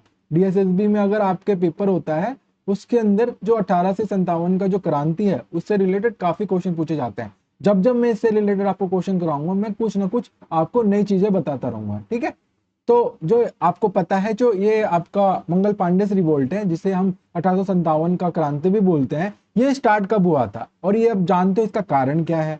तो गाइस आप सभी को पता है, जो मंगल पांडे हैं एक सैनिक थे। ठीक है, सैनिक थे जो कि कौन से रेजिमेंट में थे? तो आप क्या बताओगे? इसका जो रेजिमेंट है ये भी पूछा जाता है। तो ये 34th बंगाल नेटिव इन्फेंट्री में थे। कौन से? 34th Bengal native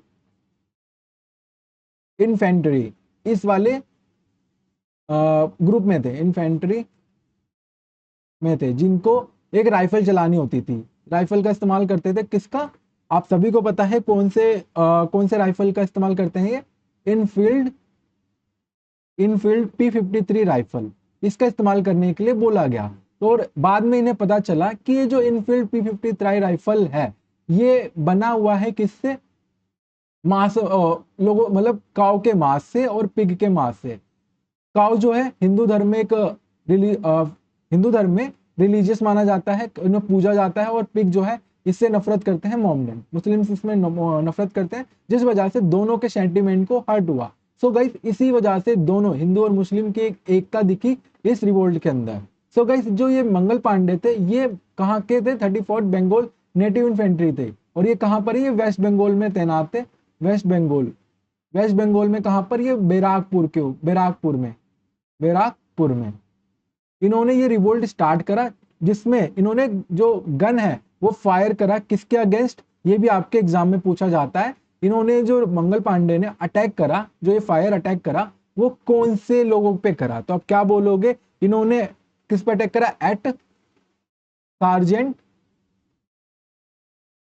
major James major James and lieutenant lieutenant Henry Baugh lieutenant Henry Baugh के ऊपर इन्होंने फायर करा।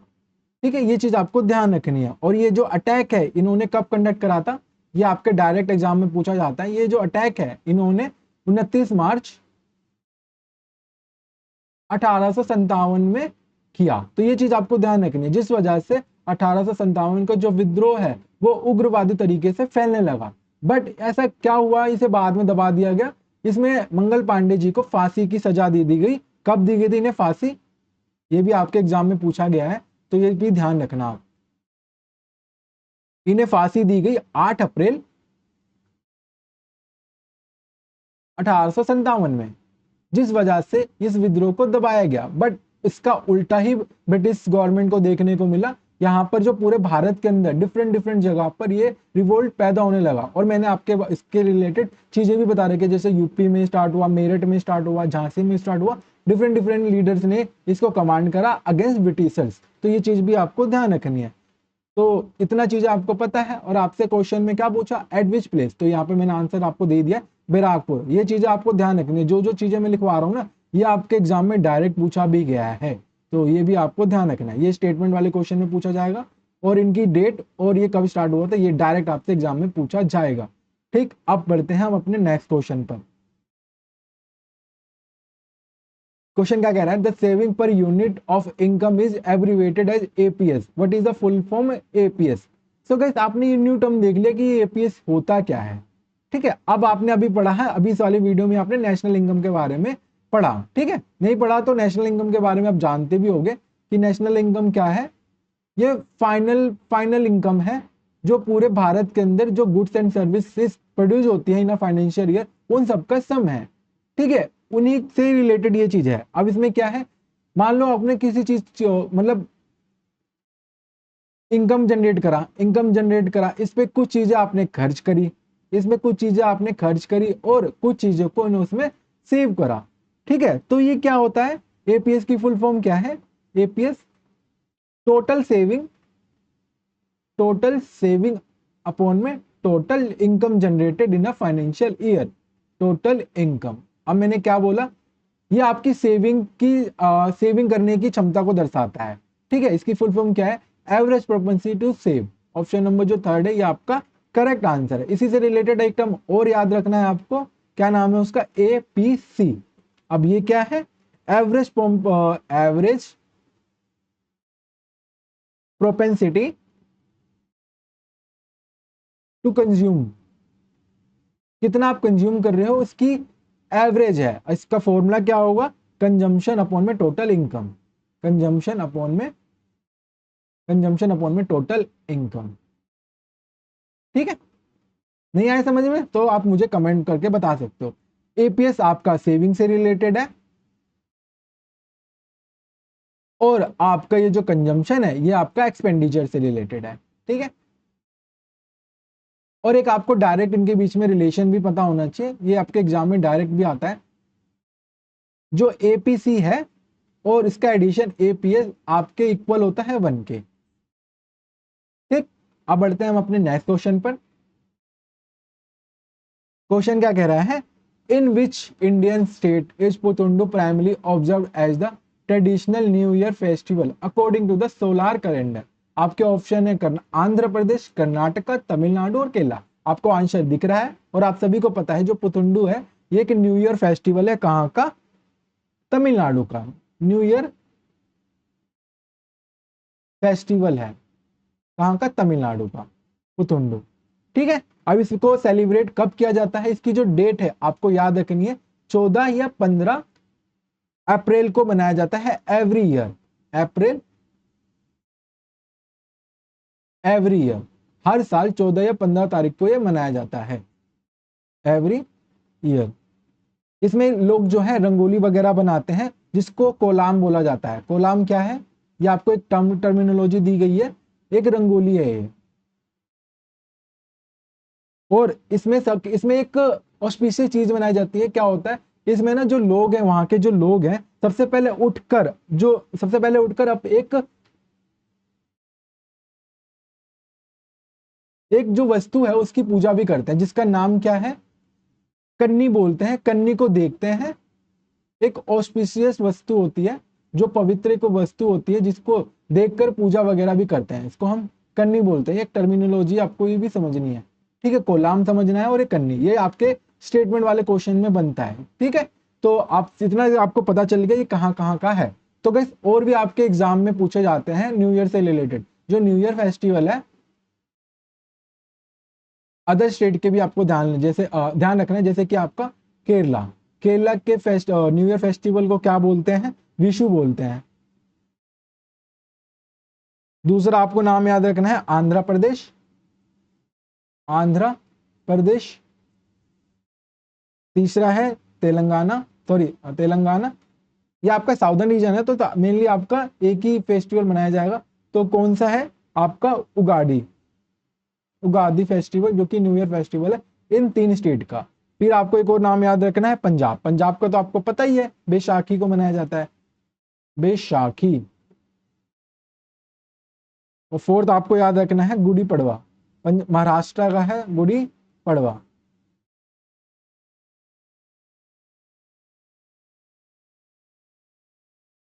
ठीक है, ये सारी चीजें आपको पता होनी चाहिए। बाकी गाइस जो मैं आपको टर्मिनोलॉजी बता रहा हूँ ना, इस पे भी आपको ध्यान रखना है, ठीक है। अब बढ़ते हैं हम अपने नेक्स्ट क्वेश्चन पर। क्वेश्चन क्या कह रहा है, which of the following statement is true about the Government of India Act of 1858?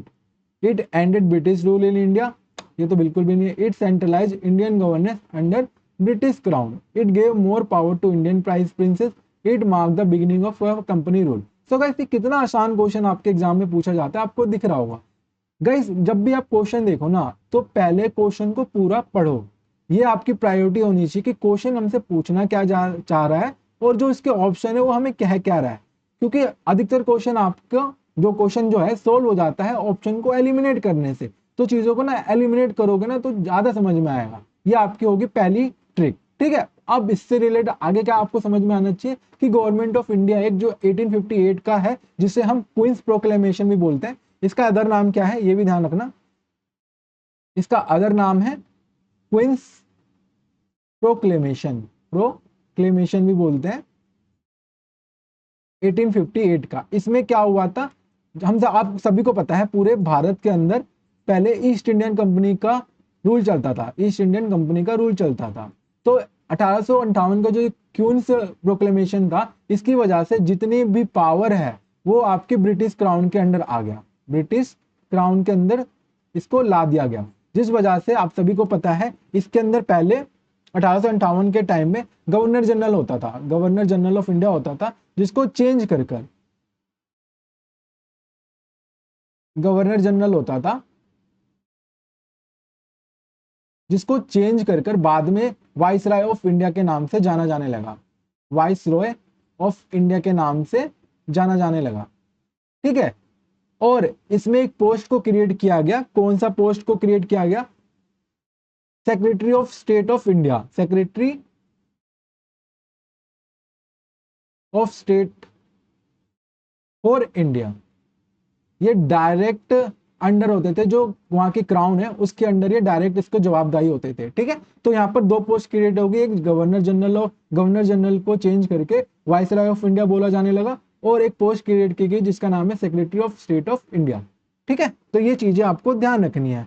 तो आपसे एग्जाम में एक डायरेक्ट क्वेश्चन भी पूछा जाता है कि पहले फर्स्ट वाइसरॉय ऑफ इंडिया कौन है, वाइसरॉय ऑफ इंडिया किसे बनाया गया था।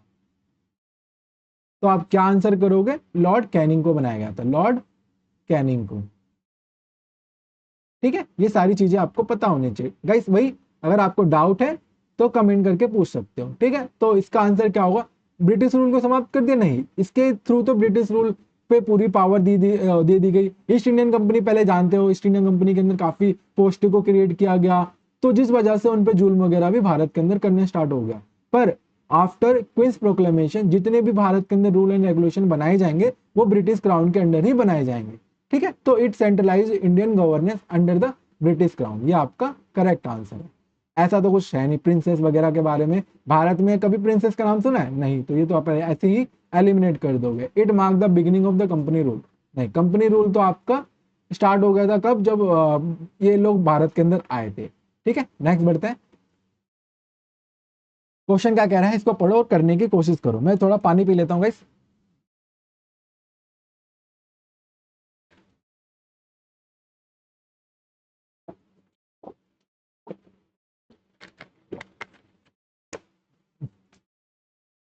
तो हमसे क्वेश्चन क्या कह रहा है, the constitutional provision that prohibit conviction और punishment for an act that was not an offence at the time it was committed thereby preventing retrospective criminal ability is contained in which article of Indian Constitution। आपका article दे रखा article 19 है जो कि freedom of speech को दिखाता है, freedom of speech को दिखाता है। तो ये तो हो नहीं सकता है, ठीक है। आप सभी को पता है जो हमारा फंडामेंटल राइट्स है, इसको पहले तो ये 7 थे, फिर 44th कॉन्स्टिट्यूशनल अमेंडमेंट एक्ट हुआ था 1978 का, जिसमें ये आपका 6 फंडामेंटल राइट्स बना दिए गए। 14 से 18 आपका राइट टू इक्वालिटी है, 19 से 22 आपका राइट टू फ्रीडम है, फ्रीडम ऑफ स्पीच है, और बाकी आपको जैसे जैसे आता है मैं बताता रहूंगा। तो जो फ्रीडम ऑफ स्पीच है आपका 19 से लेके 22 तक है, ठीक, जिसके अंदर 19(1) जो है फ्रीडम ऑफ स्पीच को दिखाता है। फिर आर्टिकल 20 क्या बताना चाहता है इसको देखो, क्योंकि गाइस अब हमारा जो लेवल ऑफ क्वेश्चन है वो बढ़ चुका है। ये आपसे डायरेक्ट डिस्क्रिमिनेशन का आर्टिकल बताओ ये नहीं पूछता है, अब कैसे पूछता है मैं आपको बताता हूं, ठीक है। आर्टिकल 20 क्या कहता है, आर्टिकल 20 हमें ये कहता है, ये हमें प्रोवाइड करता है क्या, protection, protection in respect of conviction for offence, conviction और फॉर ऑफेंसेस। मान लो कोई क्रिमिनल ने कोई ऑफेंस किया, ठीक है, उससे रिलेटेड जो भी क्रिमिनल है उसको भी प्रोटेक्शन दी जाएगी, क्योंकि वो जो उसने क्राइम कंडक्ट किया है उसी से रिलेटेड ये चीजें हैं। मान लो उसने एक मर्डर करा, ठीक है, मर्डर के लिए उसको सजा दे दी गई, बट बाद में अगर उस सजा के ऊपर ही नए कानून वगैरह बनाए जाने लगे तो क्या उसको उस बेसिस पे दोबारा पनिशमेंट दी जाएगी? तो गाइस उसको उस बेसिस पे पनिशमेंट नहीं दी जाएगी। ये हमें आर्टिकल 20 हमें कहता है, protection in respect of conviction for offences, ठीक है। अब आपको इसके जो सब क्लोज है वो याद रखना है। पहला है आर्टिकल 21 का फर्स्ट क्लोज, ये क्या कहता है, इसमें प्रोवाइड किया जाता है, प्रोवाइड प्रोटेक्शन, इसमें प्रोटेक्शन प्रोवाइड होता है अगेंस्ट, किसके against, ex post facto law, facto laws. अब इसका मीनिंग क्या है मैं अभी समझाऊंगा, जिससे हम रेट्रोस्पेक्टिव क्रिमिनल लॉज भी बोला जाता है, रेट्रोस्पेक्टिव क्रिमिनल लॉज भी बोला जाता है। अभी मैंने आपको बताया कि कोई भी क्रिमिनल है, उसने कोई commit eight the time of commit करा क्राइम को, फिर बाद में अगर उसके अंदर मतलब उसी क्राइम से रिलेटेड कोई नया रूल एंड रेगुलेशन बना दिया गया तो क्या उसको उस बेसिस पे दोबारा ही कन्विक्ट किया जाएगा? तो गाइस इसी को बचाने के लिए ये फंडामेंटल राइट्स को क्रिमिनल को भी दिया गया कि उसको इस प्रोटेक्शन इससे इस चीज से बचाया जा सके, जिसे हम एक्स फैक्टो लॉ भी बोला जाता है, ठीक है। ये चीजें आपको समझ में आनी चाहिए। दूसरा आर्टिकल 22 का सब क्लोज 2, ये हमें क्या कहता है, protection in respect of conviction for offences, माफ कीजिएगा, protection against double jeopardy,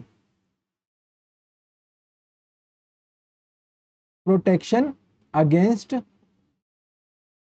double jeopardy, double jeopardy, एक ही क्राइम के लिए दोबारा सजा ना दिया जाना, ठीक है। फिर आता है आपका आर्टिकल 23 का सब क्लोज 3, इसमें क्या है, protection against self, protection against self incrimination, खुद के खिलाफ गवाही देने के लिए प्रोटेक्ट करना, सेल्फ इंक्रिमिनेशन, ठीक है। तो अब इस क्वेश्चन का आपका आंसर क्या है, द कॉन्स्टिट्यूशन प्रोविजंस, हमसे प्रोविजन पूछ रहा है दैट प्रोहिबिट, जो रोके कन्विक्शन और punishment for an act that was not an offence at the time it was committed, ठीक है, thereby preventing retrospective criminal liability, जो कि प्रिवेंट करता है रेट्रोस्पेक्टिव क्रिमिनल लायबिलिटी को, is contain in which article, तो मैंने अभी बताया कौन सा है, आर्टिकल 19(1) जो है फ्रीडम ऑफ स्पीच को बताता है, आर्टिकल 22 का सबक्लोज 1 हमें प्रोवाइड करता है protection during x post facto loss. ये आपको डायरेक्ट एग्जाम में भी देखने को मिलेगा। फिर आर्टिकल 22 क्या कहता है, ये गिरफ्तारी और निरोध के संबंध में सुरक्षा प्रदान करना है इसका। और आर्टिकल 21 का मतलब क्या है, right to life and personal liberty, इसको दिखाता है, right to life and personal liberty, and personal liberty को ये दर्शाता है। ठीक है, अब बढ़ते हैं हम नेक्स्ट क्वेश्चन में। कोई भी डाउट हो तो आप कमेंट बॉक्स से मुझसे पूछ सकते हो। ठीक है, क्योंकि गाइस ये चीजें ना आपको मैं इस क्वेश्चन के थ्रू तो बताना चाह रहा हूँ, बट मैं आपको डिटेल में भी बताना चाह रहा हूँ, तो जिस वजह से थोड़ा मिसमैच हो सकता है, बट मैं अपना ट्राई करूंगा बेस्ट करने की, क्योंकि एक ही क्वेश्चन में आपको कई सारी चीजें मुझे बतानी है। ठीक है, अब बढ़ते हैं हम नेक्स्ट क्वेश्चन में। As per the census 2011 which of the following union territory has the highest percentage of Muslim population out of the total population of union territory. आपके ऑप्शन है Lakshadweep, Andaman and Nicobar island, national capital territory of Delhi, UT of Dadra and Nagar Haveli and Daman and Diu. तो इसका answer क्या है, आपको answer दिख भी रहा होगा, लक्षद्वीप इसका आंसर आपको दिख रहा है। तो गाइस सबसे पहले बात करूंगा कि जो सेंसस 2011 था उसके अंदर पूरे भारत में सबसे ज्यादा पॉपुलेशन जो है वो किनकी है। आप सभी को पता है पहले नंबर पे तो हम हिंदू हैं, हिंदुओं की पॉपुलेशन सबसे ज्यादा है, कितनी है 79.8%, जो कि पहले नंबर पे है। दूसरा है आपका मुस्लिम, जो कि दूसरे नंबर पे है, और ये कितने हैं 14.2%। ये आपका डायरेक्ट जो डेटा है एग्जाम में डायरेक्ट पूछा जाता है। तीसरा पॉपुलेशन है किसकी, क्रिश्चियनिटी की, क्रिश्चियंस लोगों की है, जो कि कितनी है आपकी 2.3%। फिर आपको चौथे नंबर पे याद रखना है सिख कम्युनिटी है, कितनी 1.7%। पांचवें नंबर पे आपको याद रखना है बुद्धिज्म, बुद्धिज्म कितना है, बुद्धिज्म जो है आपका 0.7% है। और छठे नंबर पे आपको ध्यान रखना है जैनिज्म, जो कि 0.37% है। ठीक है, ये सारे जो डेटा है आपको याद रखना है। अब आपसे पूछा जाता है मुस्लिम पॉपुलेशन में यूनियन टेरिटरी में सबसे ज्यादा कहाँ की है, तो गाइस आपकी जो है ये लक्षद्वीप के अंदर है, जो कि कितनी है लक्षद्वीप में 96.5% जो वहां की पॉपुलेशन है वो आपकी मोमडन है। ठीक है, जिसकी कैपिटल जो है, इसकी कैपिटल क्या है, एक मिनट, इसकी कैपिटल कावारती है, कावारती। ठीक है, जिसको फॉर्म कब किया गया था, 1 नवंबर 1956 में इसको बनाया गया था इस स्टेट को। और इसमें आपके फैक्ट्स आपको याद रखने हैं। इसमें टोटल नंबर ऑफ आइलैंड कितना है लक्षद्वीप के अंदर, नंबर ऑफ आइलैंड्स, ये डायरेक्ट आपके एग्जाम में पूछा जाता है। इसके अंदर 36 आइलैंड्स हैं। ठीक है, और इसका जो भी पानी वगैरह है वो कहाँ पर गिरता है, अरेबियन सी के अंदर, अरेबियन सी के अंदर ये मेनली जितने भी आइलैंड है ये वहां पर है। ठीक है, और इसका जो ऑफिशियल लैंग्वेज है वो क्या है, ऑफिशियल लैंग्वेज यहाँ पर मेनली आपका मलयालम बोला जाता है, मलयालम। ठीक है, ये सारी चीजें आपको इस फैक्ट से ध्यान रखनी है। नेक्स्ट बढ़ते हैं।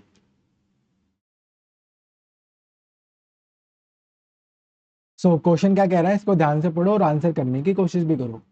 The Nilgiri hills lie at the junction of which two major hill ranges.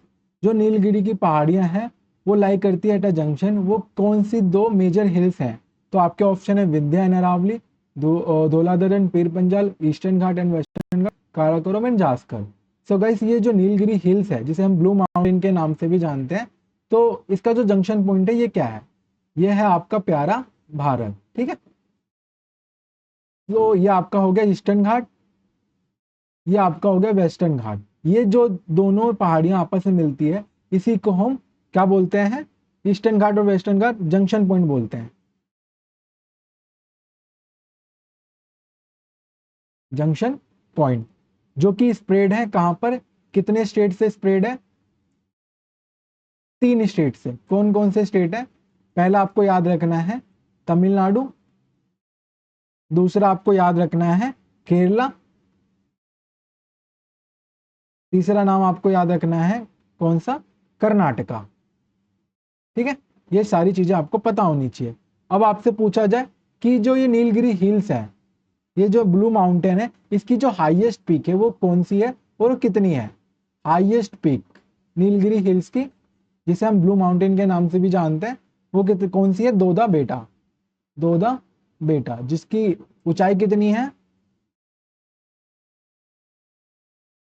जिसकी ऊंचाई है आपके 2637 मीटर इसकी ऊंचाई है।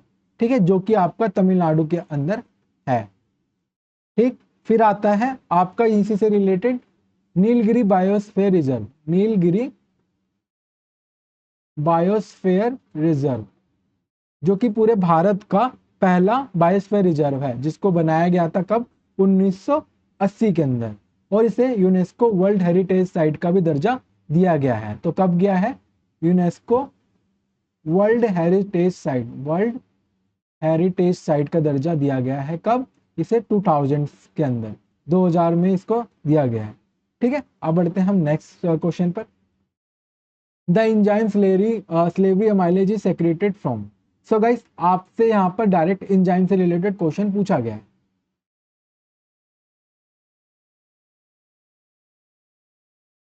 तो पहले तो ये बताओ, आप एंजाइम का नाम सुनने के बाद आपको कैसा लगता है? आपको क्या फील होता है, आखिर ये है क्या? तो आप क्या बताओगे? ये एक बायोलॉजिकल कैटलिस्ट है, बायोलॉजिकल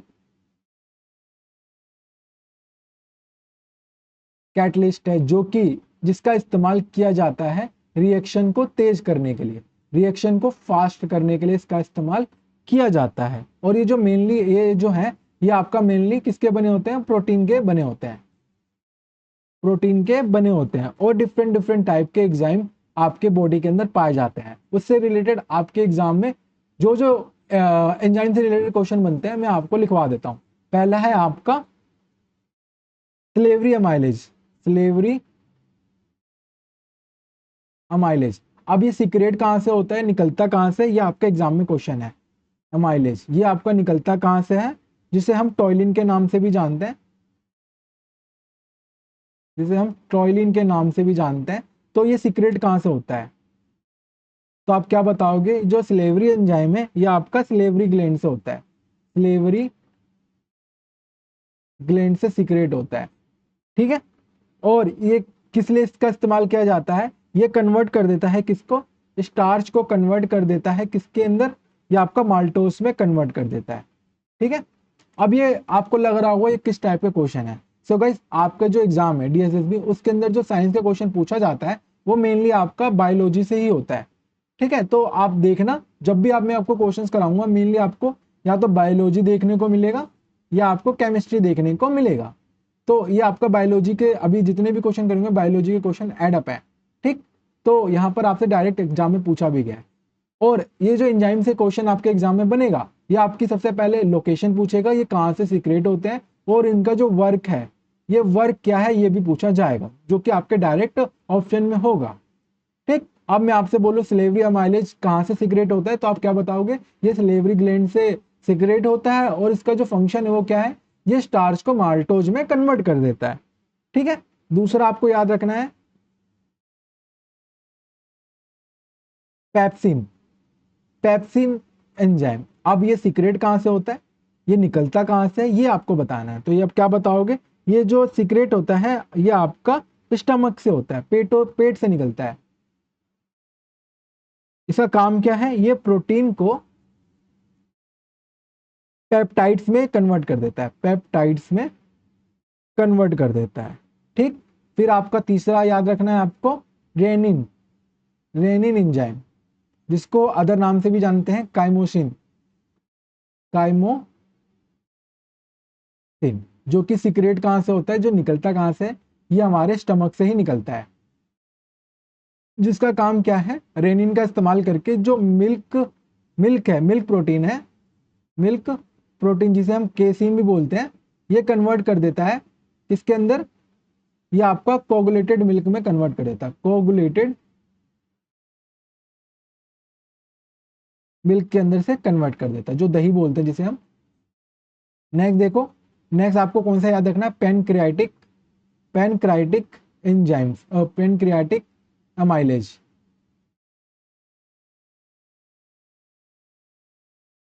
थोड़ा कलर मुझे चेंज करते रहना चाहिए, नहीं आपको एक जैसा कलर दिखता होगा तो आप कंफ्यूज हो जाते होंगे, ठीक है। अब ये सीक्रेट कहाँ से होता है, तो आप क्या बताओगे, ये पेनक्रियाज से निकलता है। अब इसका काम क्या है, ये स्टार्च को कन्वर्ट कर देता है, स्टार्च को कन्वर्ट कर देता है माल्टोज में, ठीक। फिर आपको एक और एंजाइम याद रखना है, कौन सा, ट्रिप्सिन। वही आपका ये निकलता कहाँ से है, तो आप क्या बताओगे, ये भी हमारे पेनक्रियाज से निकलता है। और इसका काम क्या है, इसका काम है प्रोटीन को पेप्टाइड में चेंज कर देना, प्रोटीन को पेप्टाइड में चेंज कर देना,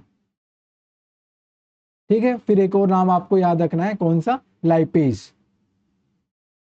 जो भी आपका निकलता कहां से, ये भी हमारे पेनक्रियाज से ही निकलता है, जो कि इसका वर्क क्या है, फैट्स को कन्वर्ट कर देता है फैटी एसिड में, फैटी एसिड में कन्वर्ट कर देता है, जिसे हम ग्लिसरॉल भी बोलते हैं, ठीक है। ये सारी चीजें आपको पता होनी चाहिए। अब हमसे पूछ रहा है the enzyme slavery amylase is secreted from, तो कहां से निकलता है, मैंने अभी बताया ये माउथ से निकलता है, ठीक है। ये स्लेवरी ग्लैंड से निकलता है, जो कि हमारे माउथ के अंदर ही होता है, ठीक है। नेक्स्ट बढ़ते हैं। अब क्वेश्चन क्या पूछ रहा है, Chapchar Kut one of the oldest most significant festival is celebrated in which Indian state. तो गई जो चापचूर कैट फेस्टिवल है ये कहाँ मनाया जाता है, आपका मेघालय, मणिपुर, मिजोरम या फिर नागालैंड। तो गाइस आपको पता है ये जो चापचूर फेस्टिवल है, चापचूर कट, ये एक स्प्रिंग फेस्टिवल है, spring spring and harvest festival है, एंड हार्वेस्ट फेस्टिवल है, जो कि मनाया जाता है आपका मिजोरम के अंदर, ठीक। और ये मोस्ट फेमस है and one of the oldest festival है मिजोरम का, जिसको बनाया किसके द्वारा जाता है, कौन सी ट्राइब इसको बनाती है, तो आप क्या बताओगे, इसे मिजो ट्राइब के द्वारा मनाया जाता है, मिजो ट्राइब के द्वारा ही इसे मनाया जाता है, ठीक। और इसमें एक फेमस डांस, आपको एक फेमस डांस याद रखना है, चिराऊ डांस, जिसे हम बेम्बो डांस के नाम से भी जानते हैं। इसको परफॉर्म किया जाता है ड्यूरिंग दिस फेस्टिवल, कौन सा नाम है, चिराऊ, जिसे हम बेम्बो डांस भी बोलते हैं। इसको परफॉर्म किया जाता है ड्यूरिंग चापचूर कट फेस्टिवल के दौरान, ठीक है। अब आपका ऑप्शन दे रखा है पहला मेघालय, मेघालय, मेघालय के भी कुछ फेस्टिवल आपको याद रखने हैं। पहला है आपका वांगला फेस्टिवल, वांगला फेस्टिवल जो कि सेलिब्रेट किया जाता है मेघालय के अंदर। दूसरा आपको याद रखना है नो क्रेम डांस फेस्टिवल। तीसरा आपको याद रखना है कौन सा, बेहंदी कलाम, बेहंदी कलाम फेस्टिवल, ये भी आपका मेघालय के अंदर ही होता है, जिसे कौन सी कम्युनिटी बनाती है, इसे जंतिया कम्युनिटी के द्वारा इसे मनाया जाता है, इसके द्वारा, जंतिया कम्युनिटी,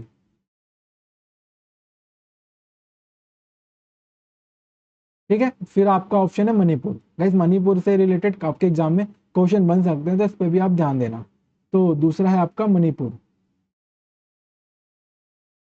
मणिपुर में कौन कौन से फेस्टिवल मनाए जाते हैं, याओसांग, याओसांग फेस्टिवल आपका मणिपुर का एक फेमस फेस्टिवल है।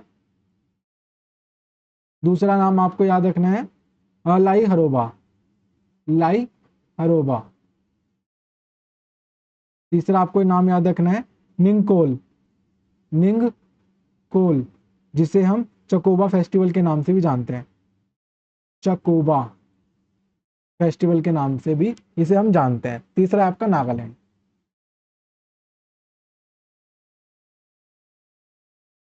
नागालैंड में कौन कौन से फेस्टिवल होते हैं, पहला तो आपका मेनली हॉर्नबिल फेस्टिवल है, हॉर्नबिल फेस्टिवल है। और दूसरे नाम भी आपको पता होने चाहिए, तो वो भी मैं लिखवा देता हूँ। दूसरा नाम आपको लिखना है मुआत्सु, मुआत्सु फेस्टिवल भी आपका नागालैंड में ही मनाया जाता है। फिर आपका सेकरनी, सेकरेनी फेस्टिवल, ये भी आपका नागालैंड में ही मनाया जाता है, ठीक है। तो चापचूर का फेस्टिवल कहाँ का है, मिजोरम का, ठीक। अब बढ़ते हैं हम अपने नेक्स्ट क्वेश्चन। क्वेश्चन क्या कह रहा है, which of the following statement is true about plasmids. अब हमें बताना है प्लाज्मिड के बारे में, इनमें से कौन सा सही स्टेटमेंट है। तो गाइस स्टेटमेंट पढ़ो, plasmids are RNA fragments, plasmids are DNA fragments and found in a bacteria, plasmids are found in a mammalian cells, plasmids are DNA fragments unfound in a fungi. तो guys सबसे पहले तो ये समझो ये हमसे पूछना क्या चाह रहा है। तो प्लाज्मिड, प्लाज्मिड सबसे पहले इसका शेप बताओ। इसका शेप जो है ये बहुत ही छोटा होता है, small in size, small in size, और ये सर्कुलर होते हैं, सर्कुलर होते हैं। और आपको ये ध्यान रखना है इनका जो स्ट्रक्चर है ये आपका double standard, double standard DNA molecules हैं, डबल स्टैंडर्ड डीएनए मॉलिक्यूल्स। इसका मतलब क्या है, जो इनका स्ट्रक्चर होगा ना इसके अंदर डबल स्टैंडर्ड के मॉलिक्यूल्स पाए जाएंगे, ठीक है, जिसमें ग्वानिन, अमन, थायमिन वगैरह पाया जाएगा, ठीक। और ये मेनली आपके कहाँ पाए जाते हैं, तो आप क्या बताओगे, मेनली फाउंड किए जाते हैं, ये आपका बैक्टीरिया के अंदर मिलते हैं। इन जिस वजह से इनकी जो इनके पास एक पावर होती है सेल्फ रेप्लिकेटिंग, सेल्फ रेप्लिकेटिंग की पावर होती है, जो खुद ही अपने आप को डुप्लीकेट कर लेते हैं, रेप्लिकेट इट सेल्फ, ठीक। ये सारी चीजें आपको पता होनी चाहिए। और इनके अंदर एक एंटीबायोटिक, एंटीबायोटिक रेजिस्टेंस जीन पाए जाते हैं, एंटीबायोटिक रेजिस्टेंस जीन पाया जाता है इसी के अंदर ही, ठीक। अब स्टेटमेंट पढ़ो, प्लाज्मिड्स आर आरएनए फ्रेगमेंट। आप सभी को पता है जो आरएनए है ये सिंगल स्टैंडर्ड है, सिंगल स्टैंडर्ड है, तो मैंने अभी आपको बताया ये डबल स्टैंडर्ड है। तो प्लाज्मिड्स आर डीएनए फ्रेगमेंट, ये तो ठीक है, ये भी ठीक है, ये फाउंड इन अ बैक्टीरिया, ये ठीक है, पर फंगी के अंदर नहीं पाया जाता। तो इसका करेक्ट आंसर क्या है, आपका ऑप्शन नंबर 2, ठीक। नेक्स्ट बढ़ते हैं। अब आपसे पूछना क्या चाह रहा है उसको ध्यान से पढ़ो और करने की कोशिश भी करो।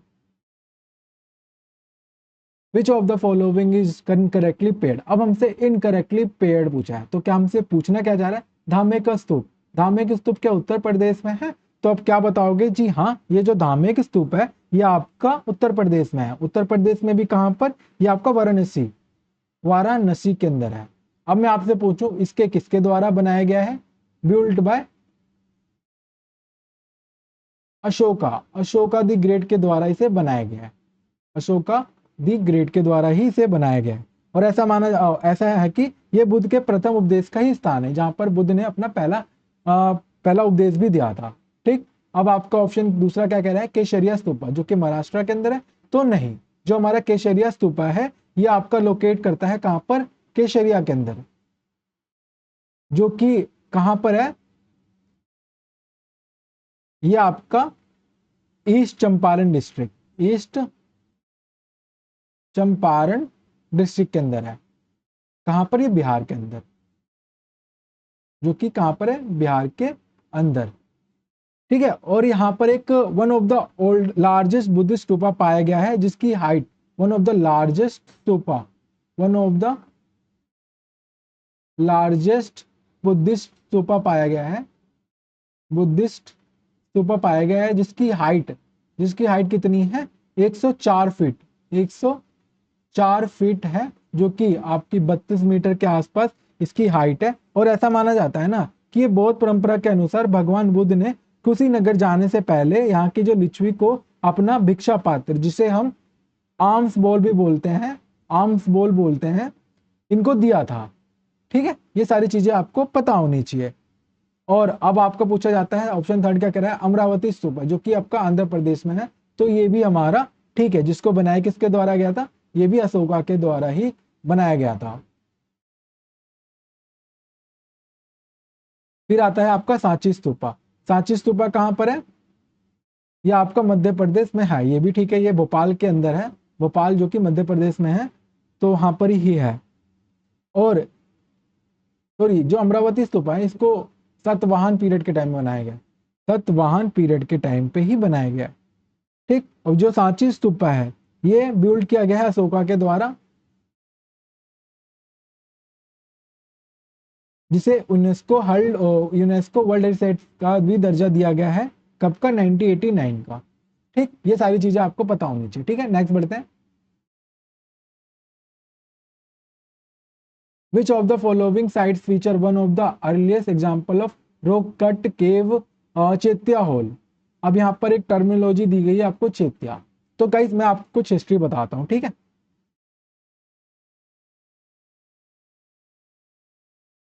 तो गाइस जो पहले जानते हो कि पूरे भारत के अंदर ना बड़े बड़े पहाड़ पाए जाते थे, ठीक है। तो बड़े बड़े पहाड़ जो है उनको तोड़ ताड़ कर टेम्पल वगैरह बनाया जाने लगा, ठीक है। बट ऐसा क्या हुआ कि इनको चैत्या, विहारा, ये सारे टर्मिनोलॉजी में डिवाइड करना पड़ा। तो ठीक है गाइस, इनको मैं आपको डिटेल में समझाता हूँ। जो रॉक कट केव्स है, इससे क्या बनाया जाने लगा, टेम्पल्स एंड मोनेस्ट्रीज बनाए जाने लगा, जहां पर कौन कौन से लोग रहने लगे, जैन लोग रहने लग गए, बुद्धिस्ट लोग और हिंदू लोग यहाँ पर ठहरे जाने लगे, ठीक है। ये सारी चीजें आपको पता होनी चाहिए। और यहाँ पर दो टर्मिनोलॉजी आपको पता है, चैत्या और वशिष्ठ विहारा। अब यहाँ पे जो चैत्या है इसका मतलब क्या है, इसका मतलब है प्रेयर हॉल, जहां पर आप वर्शिप कर सकते थे। Prayer hall used for worship, used for worship, जिसका इस्तेमाल पूजा करने के लिए किया जाता था। और यहीं पे आपके स्तूपा वगैरह मिल रहे हैं, स्तूपा वगैरह रखे जाते थे। और यहाँ पर विहारास दे रखा है। विहारास क्या है, एक मोनेस्ट्री है, मोनेस्ट्री है जिसका इस्तेमाल कर कर यहाँ पर इसको यूज किया जाता था, यूज्ड फॉर रेजिडेंस। इसे रेजिडेंस रहने के लिए इस्तेमाल किया जाता था, जहां पर जितने भी मॉन्क्स वगैरह हैं यहीं पर ही रहते थे, ठीक है। जब भी आपको ये टर्मिनोलॉजी देखने को मिले, चैत्य हॉल या फिर विहारा, तो ये आप समझ में आ जाना चाहिए। और आपके जो एग्जाम में क्वेश्चन पूछे जाते हैं आपसे, जितने भी पहाड़ पूछे जाते हैं ना, केव्स पूछे जाते हैं, या तो वो किस रिलीजन को फॉलो करते हैं ये पूछा जाता है, उनकी लोकेशन कहाँ पर है ये पूछा जाता है, और उसे बनाया किसके द्वारा गया है ये पूछा जाता है, क्या उसे यूनेस्को का दर्जा दिया गया है ये पूछा जाता है, ठीक है। ये 4-5 क्वेश्चन आपके रॉक कट केव से पूछे जाते हैं, ठीक है। तो मैं आपको सारे बता दे रहा हूँ जो जो आपके एग्जाम के क्वेश्चन है।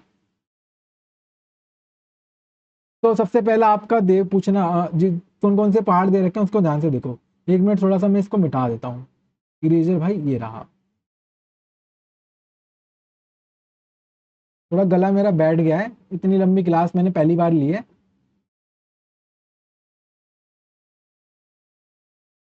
तो मैं लेजर पॉइंट ले लेता हूँ, ठीक है। सबसे पहला आता है आपका अजंता, अजंता केव। अब इसकी सबसे पहले आपको लोकेशन बतानी है, कहाँ पर है, आपका महाराष्ट्र के अंदर।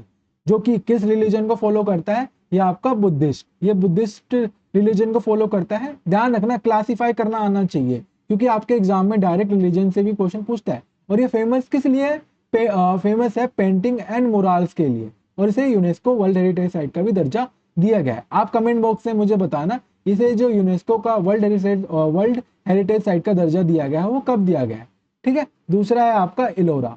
अब इसकी लोकेशन क्या है, जो इलोरा केव्स है ये भी आपका महाराष्ट्र में है, जो कि कौन से रिलीजन को फॉलो करता है, बुद्धिस्ट, हिंदू और जैन। तो गाइस ये आपका डायरेक्ट एग्जाम में क्वेश्चन पूछा जाता है, एक ऐसा केव का नाम बताओ जो कि तीनों रिलीजन को फॉलो करता है। तो आप क्या बताओगे, एलोरा, जो कि लोकेट कहां पर करता है, महाराष्ट्र के अंदर। और ये किस लिए फेमस है, यहाँ पर कैलाश टेम्पल है, जो कि यूनेस्को वर्ल्ड हेरिटेज साइट है। ये भी आप मुझे कमेंट में बॉक्स में बताना कब इसे यूनेस्को का दर्जा दिया गया है। फिर आता है आपका कार्ला, जिसे कार्ला केव्स के नाम से भी जानते हैं, जो कि आपका क्वेश्चन भी है।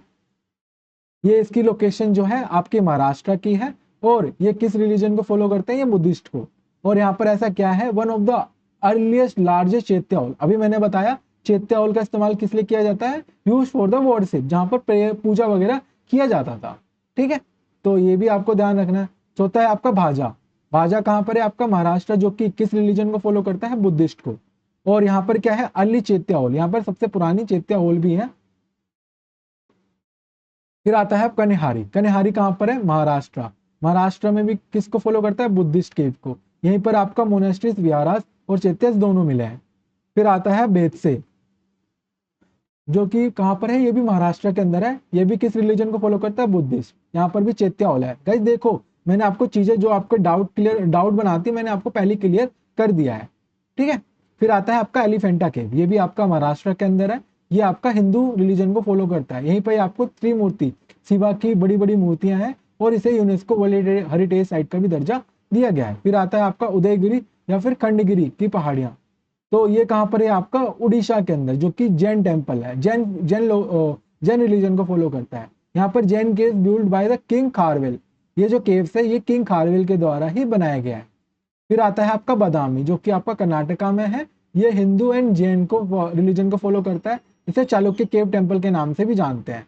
फिर आता है आपका उंडावली, जो कि आंध्र प्रदेश में हिंदू एंड बुद्धिस्ट केव है, और ये मोनोलिथिक केव्स है। बाकी यहाँ पर जितने भी है मोनोलिथिक, लिथिक का मतलब होता है पहाड़ वगैरह, पत्थर वगैरह, वो सारी चीजें हैं। फिर आता है आपका बार्बर केव, जो कि बिहार के अंदर है, जो कि आजीविका रिलीजन से बिलोंग करते हैं, और ये ओल्डेस्ट रॉक कट केव्स है, जो कि इंडिया का है, जिसको किसके द्वारा बनाया गया है, अशोका के द्वारा। तो गाइस इसका भी नाम आप ध्यान रखना, ये काफी इंपॉर्टेंट है। आपसे पूछा जा सकता है कि ओल्डेस्ट रॉक कट केव्स कौन सा है, तो आप क्या बताओगे, जो बार्बर केव्स है, जिसकी लोकेशन आपकी बिहार है, और वो किस रिलीजन को फॉलो करता है, आजीविका रिलीजन को। ठीक है, अब बढ़ते हैं हम अपने नेक्स्ट क्वेश्चन पर। सॉरी, नेक्स्ट क्वेश्चन से पहले इसको तो कर लो, हमसे क्वेश्चन क्या रहा है, Which of the following sites feature one of the earliest example of rock cut chaitya hall? Kanheri, मैंने अभी बताया जो कनिहारी है ये विहारास के लिए फेमस है। अलोरा में फेमस पेंटिंग वगैरह है। कैलाश टेम्पल भी यहीं पे पाया जाता है, और ये तीनों जो रिलीजन है उसको फॉलो करता है। कार्ला मैंने आपको बताया, जो कार्ला है जिससे कार्ला केव्स के नाम से जानते हैं, one of the earliest and largest chaitya hall में से एक है। तो ये आपका करेक्ट आंसर है। कहाँ पर है, महाराष्ट्र के अंदर, और एक किस रिलीजन को फॉलो करता है, बुद्धिस्ट को। अजंता, अभी मैंने आपको बताया अजंता ये पेंटिंग के लिए फेमस है। ठीक, अब बढ़ते हैं हम अपने नेक्स्ट क्वेश्चन पर। तो आपके स्क्रीन पर क्वेश्चन दिख रहा होगा, इसको ध्यान से पढ़ो और करने की भी कोशिश करो। ठीक है, आपसे पूछा क्या है, which of the following pairs is incorrectly matched. Correctly matched हमसे सही पूछा है, कौन सा इसमें करेक्टली मैच्ड है। तो article 19 protection and life and personal liberty, article 14 freedom of speech, article 25 freedom of religion, article 21 right to equality. So guys ये जितने भी आपके स्क्रीन पे आर्टिकल्स दिख रहे हैं, ये किसके आर्टिकल्स है, तो आप क्या बताओगे, फंडामेंटल राइट्स के हैं। ठीक है, तो आपको फंडामेंटल राइट से कुछ कुछ चीजें पता होनी चाहिए, तो जो कि मैं आपको लिखवा दे रहा हूँ। ठीक है, तो फंडामेंटल राइट्स जिसको कहाँ से लिया गया है, तो आप क्या बताओगे, जितने भी फंडामेंटल राइट्स हैं ये हमारे यूएस से लिया गया है, यूनाइटेड स्टेट से इसको बोरो किया गया है, जो कि हमारे कॉन्स्टिट्यूशन के अंदर पार्ट थर्ड के अंदर है। पार्ट थर्ड के अंदर है, आर्टिकल आपका 12 से लेकर 35 तक है। 12 से लेकर 35 तक है। ठीक है, स्टार्टिंग में इसमें टोटल कितने फंडामेंटल राइट्स थे, तो आप क्या बताओगे, स्टार्टिंग में टोटल हमारे पास भारत के अंदर इसमें 7 फंडामेंटल राइट्स थे, जिसमें से एक आपका नाम क्या है, राइट टू प्रॉपर्टी का, राइट टू प्रॉपर्टी, जिसको बाद में कैंसिल करके इसे एक लीगल राइट बना दिया गया। किसका इस्तेमाल करके, 44th कॉन्स्टिट्यूशनल अमेंडमेंट एक्ट करके, जो कि आपका 1978 का एक अमेंडमेंट एक्ट है। इसको चेंज कर एक लीगल राइट बना दिया आर्टिकल 300A के अंदर, इसे लीगल राइट का दर्जा दिया गया। अभी प्रेजेंट इसमें टोटल कितने फंडामेंटल राइट्स हैं, तो आप क्या बताओगे, टोटल अभी 6 फंडामेंटल राइट्स हैं, जो कि आपके एग्जाम पॉइंट ऑफ व्यू से सारे के सारे इंपॉर्टेंट हैं। ठीक है, अब वो कौन कौन से हैं उनको मैं लिखवा देता हूँ।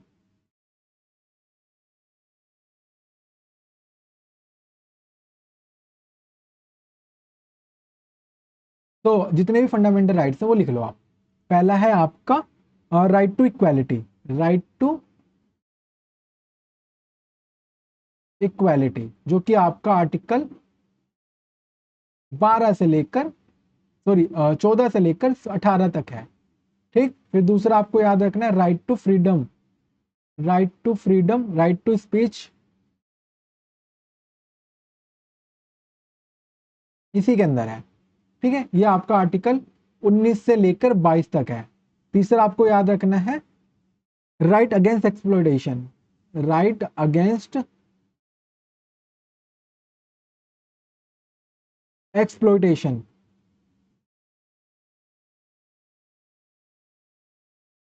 जो कि आपका आर्टिकल 23 से लेकर 24 तक है। ठीक, फिर चौथा आपको याद रखना है कौन सा, right to freedom of religion,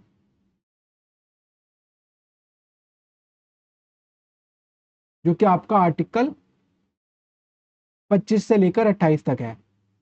फिर आपको याद रखना है कौन सा, cultural and educational rights, cultural and educational. Guys sorry मेरा हाथ थक गया है, इतना लंबा लेक्चर मैंने फर्स्ट टाइम लिया है। एजुकेशनल राइट जो कि आपका आर्टिकल है 29 से 30 के बीच में, ठीक। फिर है आपका right to constitutional remedies, right to constitutional remedies जो कि आपका आर्टिकल 32 को दिखाता है, जिसे हम हार्ट एंड सोल भी बोलते हैं। किसके द्वारा कहा गया है, अम्बेडकर जी के द्वारा ये कहा गया है, ठीक है। आने वाले वीडियोस में आपको इसको डिटेल से चीजें समझाऊंगा। आज की इस वीडियो में मैंने कुछ कुछ चीजें बता रखी है, जैसे आपका राइट टू फ्रीडम में आर्टिकल 20 समझा रखा है, ठीक है। आर्टिकल 20 के जितने भी सब क्लोज हैं जो कि आपके एग्जाम पॉइंट ऑफ व्यू से हैं, वो सारे के सारे इंपॉर्टेंट जो है मैंने आपको करा रखा है, ठीक है। अगर आपको इससे रिलेटेड कोई भी डाउट आता है तो कमेंट बॉक्स में मुझसे पूछ सकते हो। बाकी आने वाले वीडियोस में मैं आपको और भी डिफरेंट लेवल पे लेके चलूंगा, ठीक है। उसके लिए आपको चैनल के साथ बने रहना होगा, ठीक है। अगर इस क्लास की अगर पीडीएफ चाहिए तो व्हाट्सएप ग्रुप के साथ ज्वाइन हो जाना। चलो अब नेक्स्ट क्वेश्चन में बढ़ते हैं।